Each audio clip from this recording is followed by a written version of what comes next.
Welcome to another edition of the Gridiron Report. I'm Jarret Johnson. I'm joined by the mighty Joe Yeager. Mighty Joe, boy, did we see a doozy Saturday night. Obviously, neither one of us saw it coming. I had Tech losing by 14. I think you had Tech losing by more. On the radio, Joe, I literally said, I just don't see any way that Texas Tech can win this game.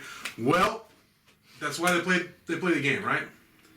Yeah, and it's funny how often we say that. Yeah, it is. It's just, that's why you don't bet. Because there are no certainties. Even Las Vegas, as good as those guys are, and all the resources they have, God knows how many supercomputers and MIT PhDs they have working on that stuff, and they get it right a lot of the time, but they also get it wrong a lot of times. Right. About half the time it seems like. So it's an unpredictable thing, whether it's football, basketball, sports in general. Life in general. It was a microcosm of life, right. A symbol of life, I suppose.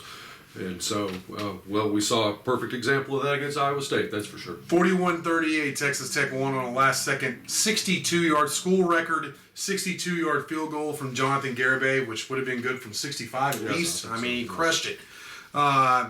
Just what a moment, what a game. I mean, I guess just we already talked about the improbability of it, the fact that we were way off on our predictions, but just your overall feeling when we walked away from the Jones, what were you feeling, Mike Joe? The only way it could have been better was if there had been 60,000 people in the stands right. as opposed to 25,000, yeah. which is what there was. But just another one of those games. It's not just a game; it's an experience, something that you remember for the rest of your life. Mm-hmm. If you were a little kid, fortunate enough to maybe that's your first Tech game. Could you imagine that? Oh, man.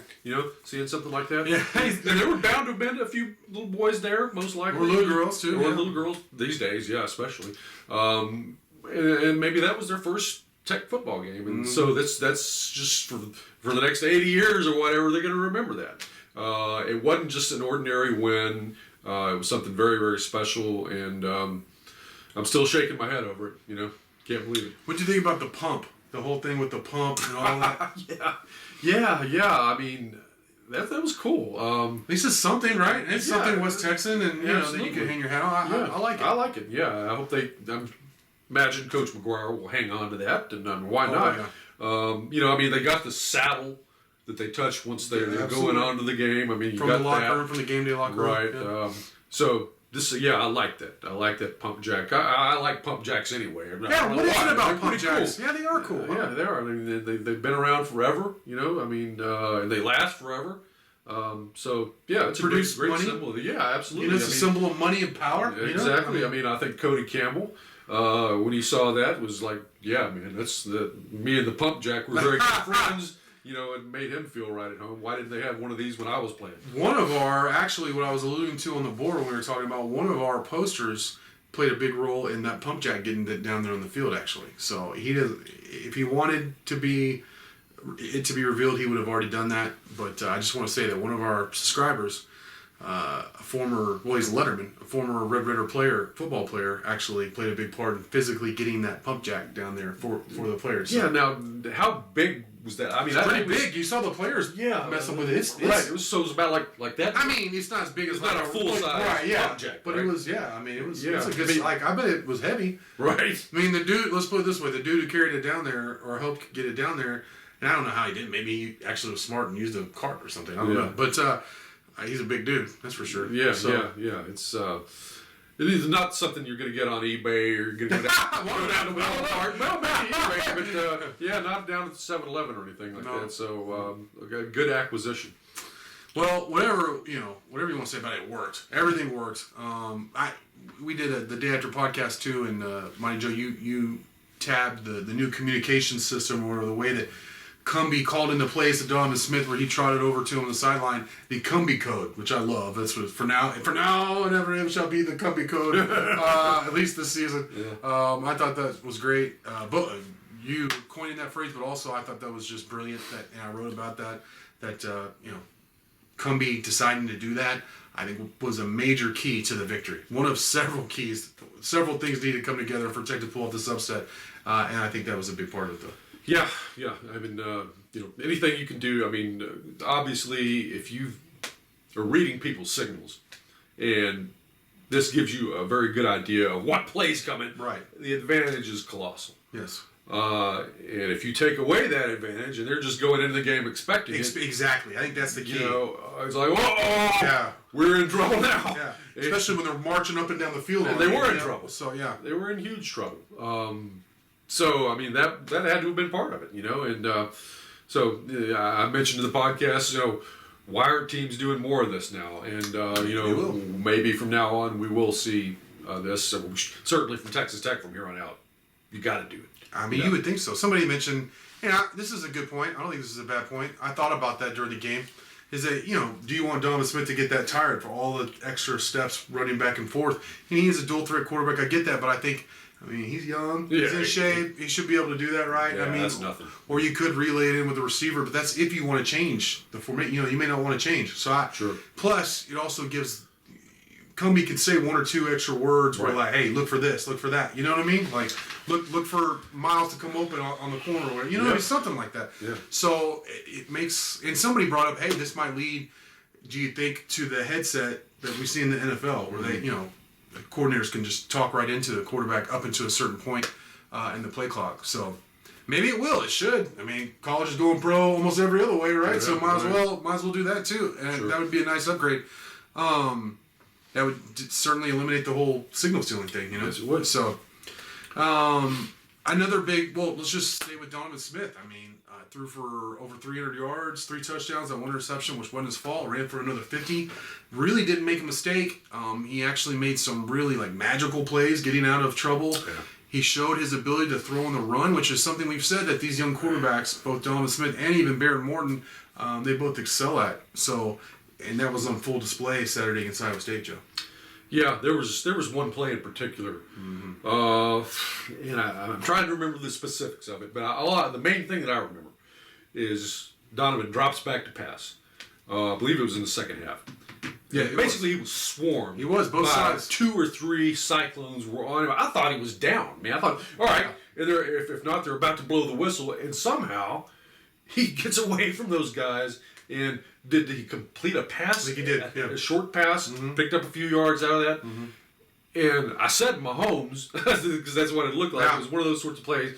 And since we're talking about old school signals and going back and forth and that sort of thing, let's go old school comparison.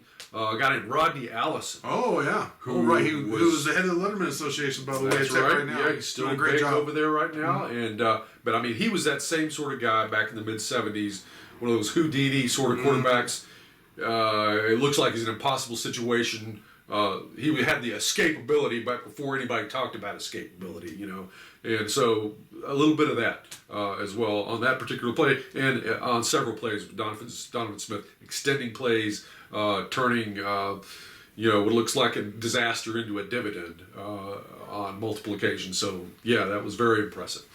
It's interesting that you compared him to Mahomes, and because it's difficult to do that from our position. When you compare somebody to one of the greatest quarterbacks of the generation, it puts pressure on the guy. But there are aspects of Donovan's game, which is what we're talking about: the escapability, the ability, the strong enough arm to throw on the run, and just the athletic ability to throw on the run, throw across your body. When I saw him at Friendship, I begrudgingly said the same thing. This is the closest guy to Mahomes that I've seen. That if he was at Tech right now, Alan Bowman doesn't remind you of Mahomes. You know what I mean? Neither did Shimonek. Yeah. I'm just saying, there are some comparisons there to be made. Not that he's Patrick Mahomes Jr. But it wasn't just Donovan Smith on offense. I mentioned Miles Price. He had a career day, 9 catches, I think 160-something yards or something like that. That big catch where we thought he got knocked out, but apparently he just got butt hurt after Mighty Joe talked to him. In the post game, he said, "No, my butt was hurting. I asked him to help me up. Man, my butt's hurt." It was pretty funny. It was good. If you haven't watched it, you should watch the post game. Their exchange is really, really good. It's entertaining. My question, I should have followed up, is how does your butt get hurt when you get hit in the head? Maybe it was a knee or something. Maybe a knee came up. Or something like that. I don't know. Anyway, that's what he said. It was funny. Tech ran for over 200 yards. Taj Brooks had a good game, over 80 yards. Sarajic scored at least once. Yeah. EZ had 32 yards rushing, another 54 yards receiving, plus 2 touchdowns. I mean, it was just kind of a complete performance offensively.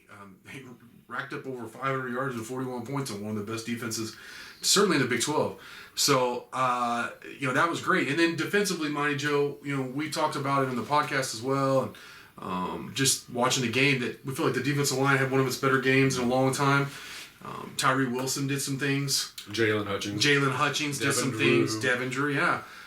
They did. They stepped up. It was good. Tony Bradford, just for depth, having him back. He missed some games with a foot or ankle injury. But then the linebackers played really well.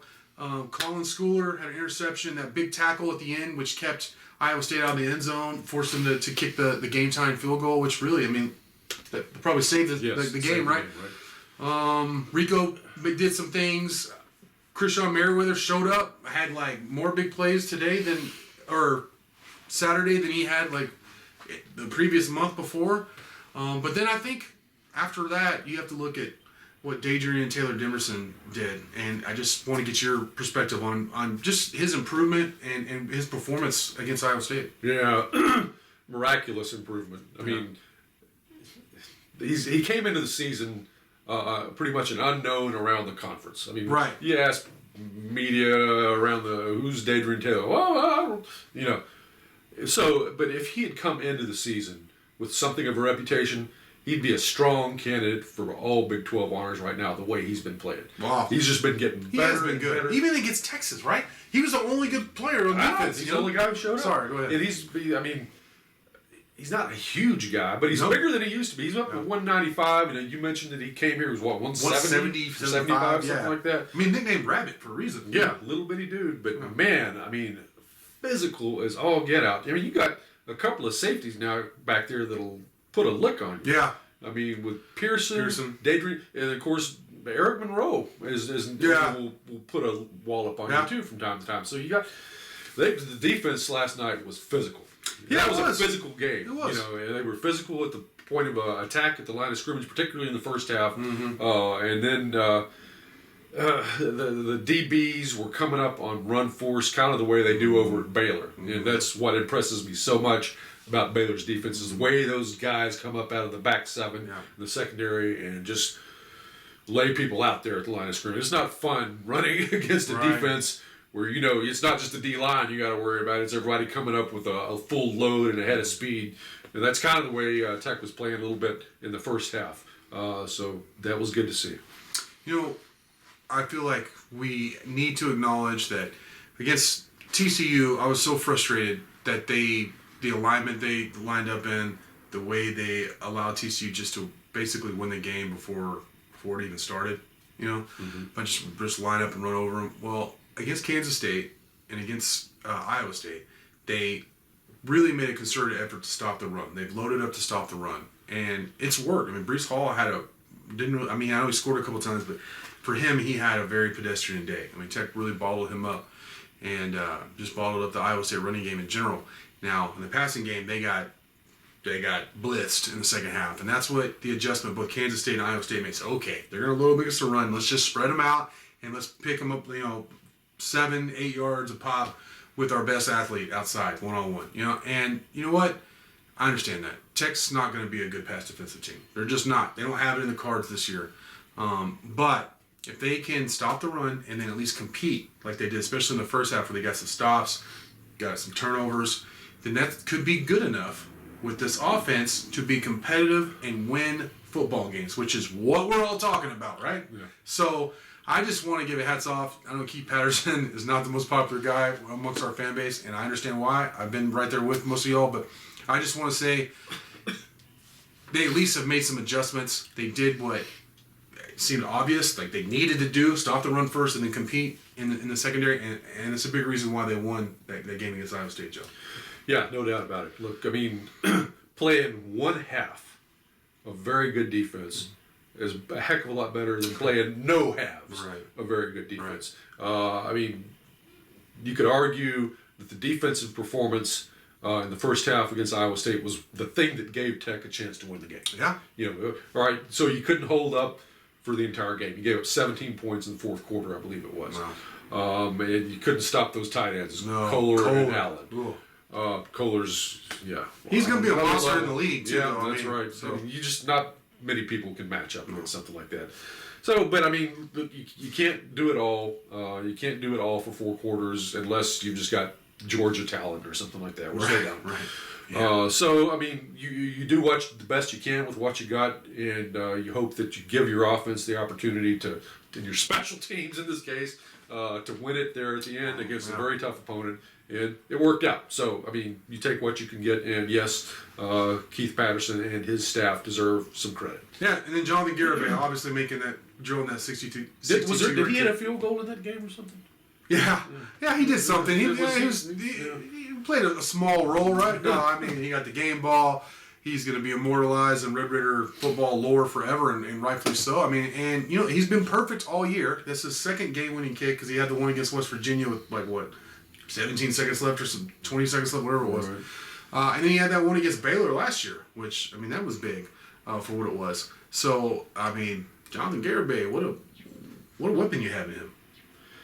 Yeah, I mean, what is he, 10 for 10 now? Is that what it is? He's 12 for 12, I think, actually. Yeah. Well, I mean, what more can you do? And then I'm sure that 62-yard field, I think, is the longest in college football this year. In all likelihood, I'm not certain about that. I'd be a little bit surprised. It's the longest in Texas Tech football longest history. Tech football history. I'm almost certain the longest in the history of Jones Stadium. The previous best from a Tech kicker was 57 yards. So, I mean, look, just hitting a field goal from that distance is just so improbable. I don't know. It would be interesting to know what the percentage is in college football of 60 on out. It's got to be down below 5%. It may be down to 1%. It's just so rare. You know what else was interesting? That had a feel of like this was meant to be was, and Garibay mentioned it in the postgame presser, but you and I said, or one of us said, I can't remember. The wind stopped because the wind was like, I did the radio show 2 hours before, and everything was getting blown away. We were having to, I was having to steady myself while I was on the air. If you listened to the broadcast, you heard the wind, unfortunately. But beverages were getting spilled. Ha ha. They'll keep that between ourselves here. But yeah, and then